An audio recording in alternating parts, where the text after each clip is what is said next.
আজকে আমরা দেখব কিভাবে স্পাইডার কি ইউজ করতে হয়। গত ভিডিওতে দেখছিলাম কিভাবে বুক ইউজ করতে হয়, আর বুক ইউজ করলে একটা এই যে স্পাইডার কি পাওয়া যায়। প্রত্যেকবারই স্পাইডার কি পাবেন।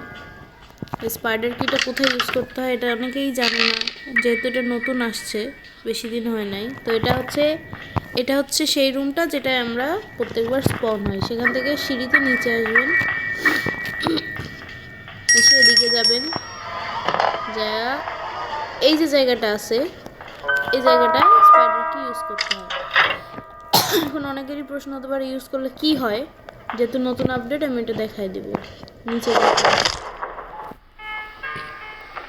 নিচে যায় এখানে সবসময় বেশিরভাগ টাইমে কিছু না কিছু পাবেন, অনেক সময় থাকে না। রেঞ্জ, স্কার কি, ওয়েপেন কি, এখান থেকে আবার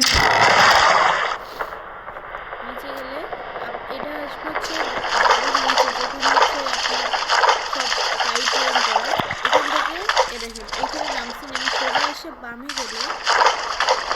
বামে গেলে এখানে আমরা গাড়ির কাছে আসবো। এটাকে এখানে ফেলে দেই, দিয়ে এইবার এখান থেকে সোজা যে ডানে গেলে এখানে একটা স্পাইডার আছে। স্পাইডারটা যদিও এবার দেখাতে পারতেছি না, এখানে একটা স্পাইডার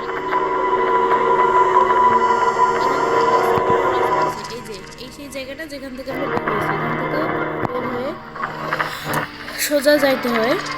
গেলে ডানে যে বামে হলে এখান থেকে নতুন এসকেপ করা যায়।